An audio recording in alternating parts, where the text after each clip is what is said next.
D-backs continue to fall apart as they lose to the New York Mets 3-2 and lose their star pitcher, Zac Gallen.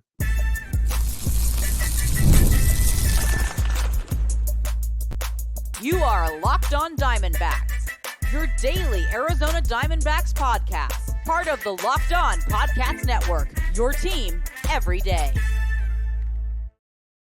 Welcome into the Locked On Diamondbacks podcast, part of the Locked On Podcast Network, your team every day. You're listening to who? The always charismatic host of this podcast, Millard Thomas. I'm a multimedia journalist and a graphic designer, so please go check out my website, millardthomas24.myportfolio.com. On there, you can see all my latest work, from my packages to my articles to my photos and my graphic design. Today's episode is brought to you by FanDuel. Make every moment more. Right now, new customers get $150 in bonus bets with any winning $5 bet. That's $150 with any winning $5 bet. Visit FanDuel.com/lockedon to get started. On today's Locked On Diamondbacks podcast, we'll talk about the D-backs seemingly falling apart at the seams. We'll talk if Torey Lovullo is on the hot seat and why we need more from Jordan Montgomery in segment number 3. Thank you for making Locked On Diamondbacks your first listen every day. I would not be able to do this podcast without you, my loyal listeners. Sharing, subscribing, reviewing, doing all that so I could do this podcast for you. Thank you. It's free. It's available on all platforms. So please continue to spread the word, tell your friends, and please tell them about Locked On Diamondbacks on YouTube. Our goal is to hit 2,000 subs by the All-Star break. So please hit subscribe to Locked On Diamondbacks on YouTube. But now let's get into the podcast. Let's talk about that game against the New York Mets because I want to know, why do the baseball gods all of a sudden hate the Arizona Diamondbacks? Last year, it felt like we were blessed by them. We were the answer backs. We were the comeback kids. If we were trailing after 6 innings and it was within 3 runs to maybe 4 or 5 runs, yeah, you better bet on the D-backs to come back in that game because last year they responded. They had clutch hits. They had a clutch offense. They did everything that you would want late in games last season, created chaos and a havoc on the bases. Like, do you remember the 2023 team that always came back after trailing via creating chaos on the bases with their speed, taking extra bases, clutch hitting, being able to drive runners home? Like, what happened to that 2023 offense? Because I thought going against the New York Mets, maybe the D-backs would be able to look a little bit better. The Mets were one of the only teams in Major League Baseball probably with worse vibes right now than the D-backs, because I don't know if you guys saw the Jorge Lopez stuff where he basically said he was given the worst team in Major League Baseball after a loss where he was frustrated and threw his glove. They DFA'd him, not surprising, but the Mets were kind of down bad with their locker room and the vibes, had a player-only meeting. Like, it was not good for the New York Mets. This was a good opportunity to take advantage against a vulnerable team. That's what you think you would do if you are a team coming off a World Series, try and get back to the postseason, get your redemption. And the D-backs have not been able to do that in this series or at all this season. And this game 1 against the New York Mets was just another poor performance by this D-backs offense because the pitching wasn't that bad for the D-backs. Yes, Zac Gallen started this game, but he did not finish this game. Zac Gallen leaves his start after only 6 pitches. He throws a pitch. Something doesn't feel right in his hamstring, and we've seen this before with Zac Gallen earlier in the month of May. He missed a couple starts because of a hamstring strain or soreness or whatever. He had a hamstring injury earlier in May, and once again, it's the same hamstring that has bothered him once again. And so for Zac Gallen, or was it April? I don't remember when, but earlier this season, Zac Gallen also had a hamstring injury. And I don't know how serious it is. I don't know if he's going on the injured list. I don't know if, they do what they did last time where they don't put him on the injured list, but he misses a couple starts. Maybe they do that once again, but maybe he was also rushed too fast last time because he didn't go on the injured list. Maybe he should have. Did they rush him because of how many injuries there's already in the rotation with Merrill Kelly and Erod down? Now we got Zac Gallen going down too. Like, this D-backs team is falling apart. But surprisingly, the pitching stepped up in Zac Gallen's absence. And maybe it shouldn't be surprising because the bullpen has been better over the last week. Plus, the whole pitching staff has been better over the last week. Plus, of course, it's been the offense that has really held back this team. But the bullpen did its job when Zac Gallen left the game. They gave up 3 runs. They kept the D-backs in it. Like 3 runs allowed, you should be able to still win the game. But when you have an offense like the D-backs, it feels like you're never going to score runs in a ball game because when you have 5 to 6 players in your lineup slumping, it's hard to string together hits and put together a crooked number on the scoreboard. The D-backs, once again, awful with runners in scoring position, as we say every single post-game podcast nowadays because they never come through efficiently with runners in scoring position any longer. 1 for 7 with the runners in scoring position on Monday. They had 4 hits total with 2 doubles. Once again, no home runs for the D-backs who are in a power drought right now. We saw Lourdes Gurriel try to steal a base where he was hosed down by a mile. Like the base running is not good for the D-backs. They get no clutch offense whatsoever. Like once this D-backs team was trailing in the 8th, you were like, they have no chance to win this game in the 9th because the D-backs just don't do that, especially on the road. I know they have 1 walk-off on the season, but if you're to ask me, do I have any faith in the D-backs pulling off a 9th inning comeback rally on the road right now with how their offense has looked the last 3 to 4 weeks? I would bet the house on the opposing team getting the victory. It's actually getting so bad offensively that I look at that number 5 slot where Lourdes Gurriel is slotted right now, and I'm like, if there's a righty on the mound, maybe Pavin Smith should be the number 5 hitter behind a Christian Walker because Pavin's kind of swinging the bat just fine right now. And if you actually look at the slash lines, it's getting pretty hairy in that lineup. Pavin Smith's slash line is 239, 265, 413. Lourdes Gurriel's slash line is 237, 278, 370. So right now, Pavin Smith has a higher average and a higher slugging percentage than a Lourdes Gurriel. I will repeat that. Pavin Smith has a higher slugging percentage than Lourdes Gurriel. And to be honest, Pavin Smith right now in terms of slugging percentage, sitting kind of pretty on the team. The only players with a higher slugging than Pavin Smith right now, and of course, Pavin Smith, way lower, way smaller sample size than the rest of the team, but the only players with a higher slugging right now than Pavin Smith currently on the D-backs, Christian Walker, not surprised, Jock Peterson, not surprised, and Ketel Marte. Those are the only 3 players with a higher slugging than Pavin Smith, who we know has absolutely 0 power. That tells you how bad this D-backs lineup is in a slump right now. Then, of course, the Mets offense had to go and clutch it up against Joe Mantiply and Ryan Thompson, who finally got. D-backs allow 4 hits to Francisco Lindor, who has been struggling all year. Do not want to see him get going in this series. The offense needs to be way better because when the pitching staff steps up like that in the wake of their ace going down, you have to reward your pitching staff in the bullpen for that performance, and the offense did not do that. Couple quick positives. Justin Martinez is that dude.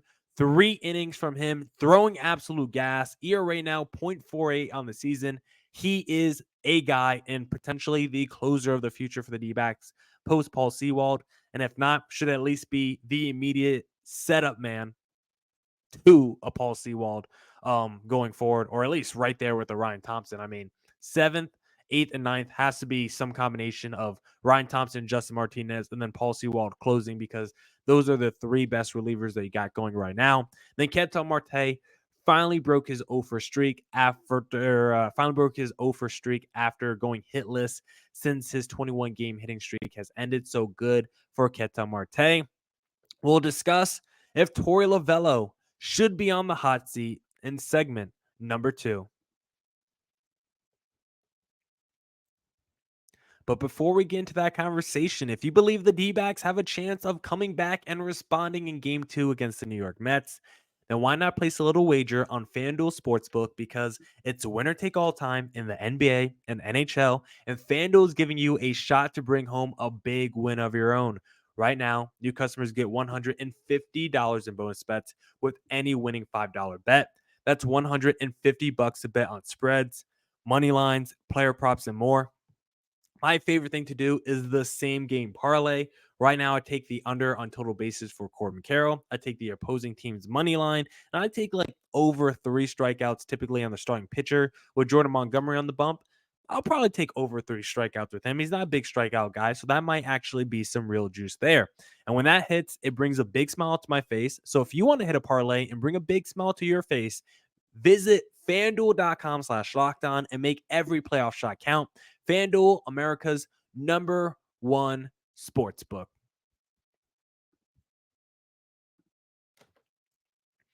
All right. Let's get back into the Locked On Diamondbacks podcast. If you like the show, please follow me on Twitter at CareerThomas24 for the personal account, Millard.Thomas123 for the personal account on Instagram. Always going to games. Check me out. Or look up Locked On Diamondbacks, both Twitter and Instagram for the podcast handle. But now let's discuss Torey Lovullo and if he should be on the hot seat. I know it's a crazy question to ask because, listen, it's still early in the season. I get that. Torey's a guy who's been there since 2017. He's got, 1-year extension. But I think it's a question we have to ask because of the Dbacks, how bad they look this season and their lack of reaching expectations. And for Torey Lovullo, I'm going to say this. I do not think he's on the hot seat, but I will say the seat is getting warm. Do I believe Torey Lovullo would get fired in the middle of the season? I do not. I do think a Torey Lovullo firing would come at the end of the year if the D-backs felt like that was a necessary move.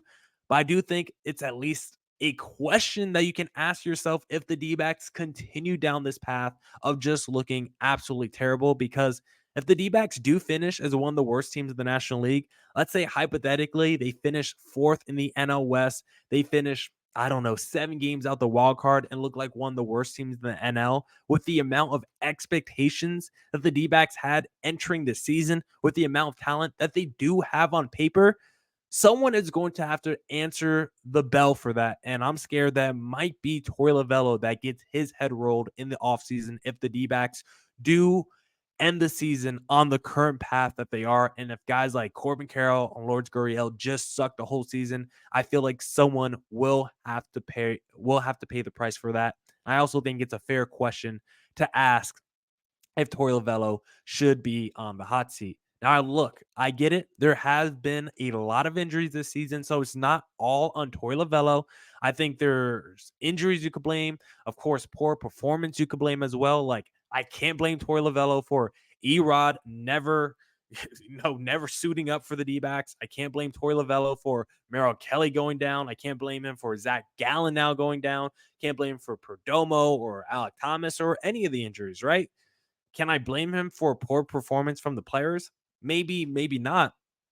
But Torey Lovullo, the manager, I have questioned for a while now since I've taken over this podcast since 2020. I've always felt like Torey Lovullo has been a very questionable manager at times with his decision making. Now, look, I love Torey the person. I think he's one of the best personalities as a manager in the sport. I think he's good for the sport as an ambassador. I think he's good for growing the game. I think I love him as an emotional leader. Like, I think those are the greatest strengths of Torey Lovullo.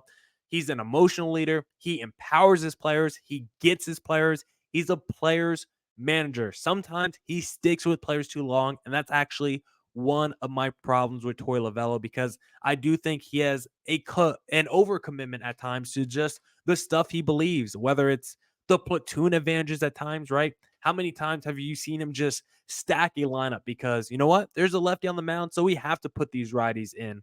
Or, you know what, there was a righty on the mound, so we have to bat Pavin Smith in the top 3 of the lineup or a Jace Peterson in your lineup. Like, at times, the way he has stacked the lineup has been absolutely horrendous, and he only does it because of the platoon advantage, which at times it works, but you know what? Works more than that. Just play your best players. It's the same with the bullpen. Sometimes he's like, you know what? I have to go to my lefty in this situation. And you know what?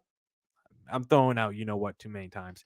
Sometimes it's like I have to go to my lefty in this situation, but sometimes it's better just to leave Justin Martinez or Ryan Thompson in the game and not let them come out for a Kyle Nelson or someone like that. Those are some of the questionable decisions that I've had for Torey Lovullo over the last few years. He took a really long time to move Corbin Carroll up in the lineup in 2023. I don't like the way he's messed with Blaze Alexander and his playing time this year. I felt like because of all the jerking around in the lineup, all the yanking around, he has messed with the confidence of a Blaze Alexander. I don't understand why he loves to play guys who are not good so much. Why was he insistent on playing Jace Peterson so much? And he's been insistent on playing Pavin Smith so much. This season, it makes sense to play Pavin Smith more than usual because the rest of the team sucks. But like last year, like Torey Lovullo is always like, I got to get that guy more bats, got to get that guy going. Guess what? Some guys are never going to get going just because they are not talented enough. And so a guy like Jace Peterson, you should have never been giving him at bats because those at bats were getting because those at bats were taking away at bats from someone else that's probably a lot better and a lot more talented than a Jace Peterson. When I think about the overall tenure of a Torey Lovullo, there are just so many situations where I leave my head scratching as opposed to, you know what? That manager right there, Torey Lovullo, he's one of the best in the sport, and that was a really smart decision by him. There have been times where I have been positive of the Torey Lovullo decision making, like as we always talk about with the Gabriel Moreno moving him up to number 3 in the lineup in the postseason, and some of the times he called on his pinch hitters in the postseason. I think makes a lot of sense, but there's also been times where I've seen him have to, you know, use Scott McGough as a guy this season with, runners in scoring position and a chance to win the ball game. Why is Scott McGough at the plate? Because of some bad Torey Lovullo decision making, in game management stuff. So when I think about Torey Lovullo and his tenure, a lot of questionable decisions during his time. I know the Dbacks made it to the World Series last year, and I think him being their emotional leader last season was a big part of it. But from an X's and O's standpoint, like I don't think they got to the World Series because of Torey Lovullo. I think they got there kind of in spite of him. Like if you're going to give Torey Lovullo the credit for all those guys heating up right as the postseason hit, then you also have to give him the blame for everyone struggling right now in the lineup. And I don't want to give him the credit for either one.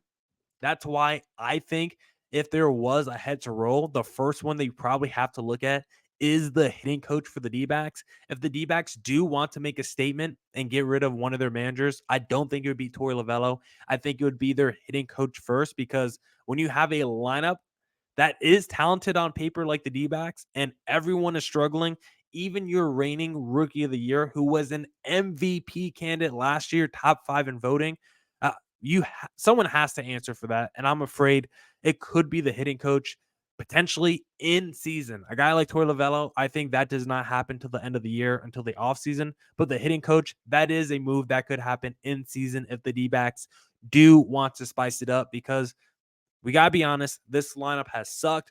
Not a lot of people have produced, and I'm frustrated with the team.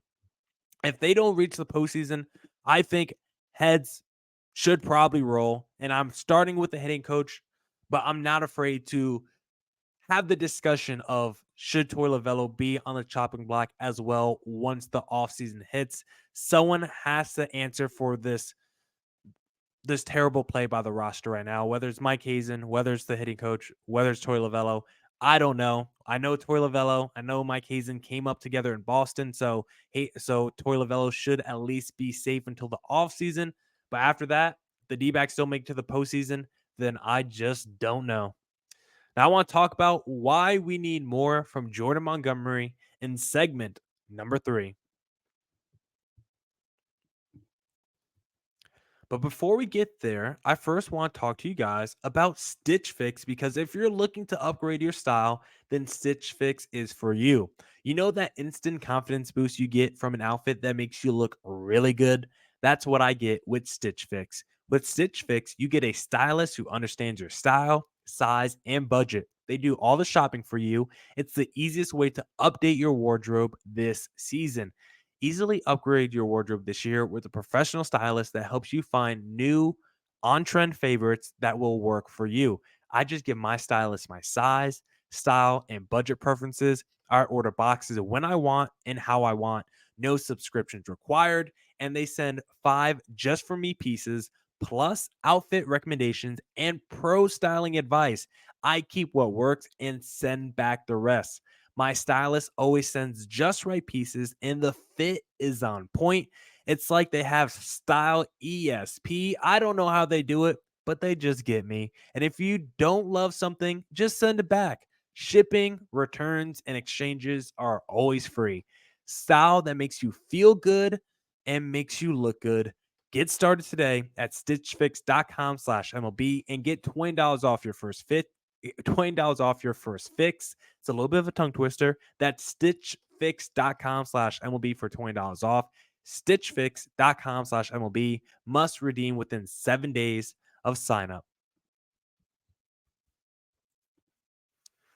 All right. Let's get back to the Locked On Diamondbacks podcast and let's preview game number 2 against the New York Mets because the Dbacks really need to get going, specifically their offense. It has been really bad recently, and I want to know, is their offense ever going to wake up once again? The offense since May 22nd, which was the finale against the Dodgers, they have not scored more than 3 runs in any game since that finale where they scored 6. Against the Marlins, no more than 3 runs. Against the Texas Rangers, no more than 3 runs. And now against the New York Mets, again, no more than 3 runs. And during that time, the D-backs have 8 extra base hits total with no home runs since May 22nd. The D-backs are in a major power drought right now. And, home runs are a pretty quick way to change your fortunes, right? Ball goes over the fence. That's easily 1 run on the board. But the D-backs can't even do that right now. They can't do anything offensively in terms of power. That's why Pavin Smith is 4th on this team in slugging, because this team has absolutely no power right now. And outside of Christian Walker and Jake McCarthy, guys who actually play almost every day, no one else has been a factor for the D-backs since May 22nd. Everyone else has been really bad. Christian Walker since May 22nd, he's 7 for 20, 350 average. Jake McCarthy, 300 average. He's 3 for 10. But the rest of the team, Moreno, 250 average. Jock Peterson, 222 average. Carroll, 222 average. Suarez, 200 average. Gurriel, 176 average.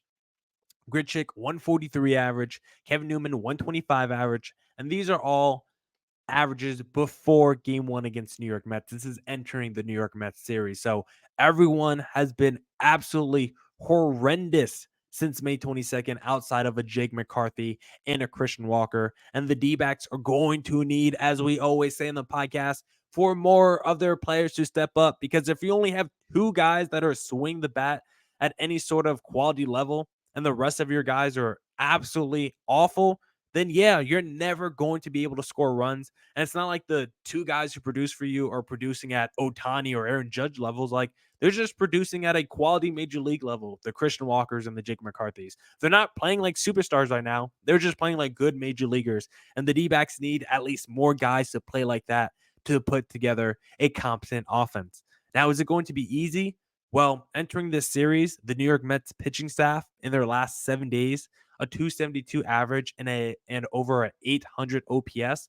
So the Mets pitching staff recently has been more vulnerable. As we said, this whole team, the confidence level in the New York Mets themselves, they're looking in the mirror. I don't know how confident they feel in themselves after having a players only meeting and one of their own teammates saying we're the worst team in Major League Baseball. Like, how does that make the Mets organization feel and all those players feel?